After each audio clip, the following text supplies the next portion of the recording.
Pa eto,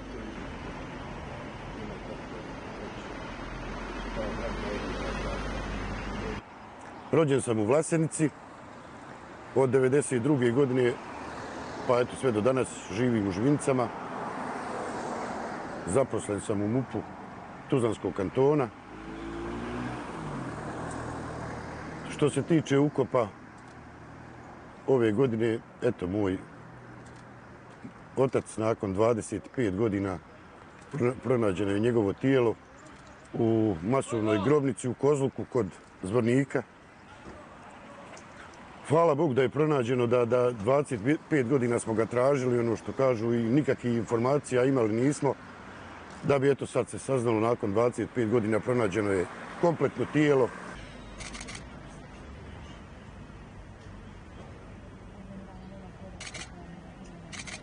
Ali kad se 5 godina od kraja rada, džave ti ranjeni zarastu. I ono malo čovjek je pravila se do kuća, radilo se ovo, radilo se. Ušao je bio u autobusu potočarima kad je bila ono čišćenje, što kažu, te zaštićene zone, nazovimo je zaštićene zone. I izveden je iz autobusa i otad nikakvih informacija nismo imali sve do eto unazad par mjeseci. Ne može da bude čovjek živ, to nosit će u sebi. Jedna je ova mlađa sa mnom, a ova starija se ma ja, to su sad žene, ono doba, kažem, imala jedna 10 godina, druga 7 godina. Znači, 18. aprila ja sam izašao sa ženom, imam dvije ćerke. Jedna imala u 92. 10 godina, a druga imala 7 godina. Izašao sam, otišao sam kod rođaka u Kladanj, prenoćio 2 noći.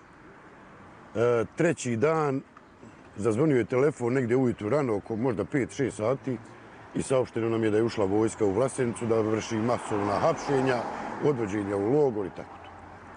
I tad smo se mi posljednji put nas dvojica čuli, više se nikad nismo ni čuli ni vidjeli.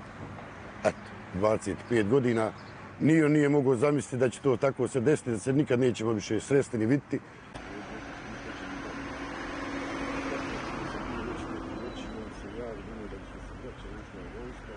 Ja sam pravnik, radim, ja radim kako neki ti pravnik.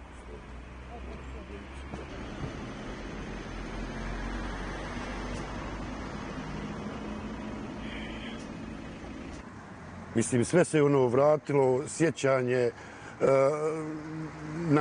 na njega kao čovjeka, na njegov karakter, na prijatelje, zovu me sa svih strana, je li to pronađen, hajde opet, hvala Bogu da je pronađen. Kažemo da i te kosti nađu konačno smiraj. Teško je, stvarno je teško.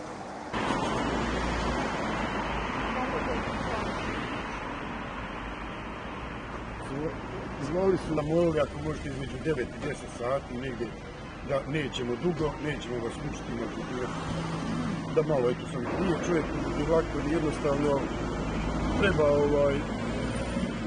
neprijatno i dalje moramo. Život je takav. Pa ubijen mi je i Amidža. Ubijena su mi dvojica šuraka, mladi ljudi u ono doba. Imali su jedan 27, drugi 30 godina. I te tako malo daljnje rodbine. Nema koga nije volio. Kome god je trebala pomoć, bila kakva u ono doba.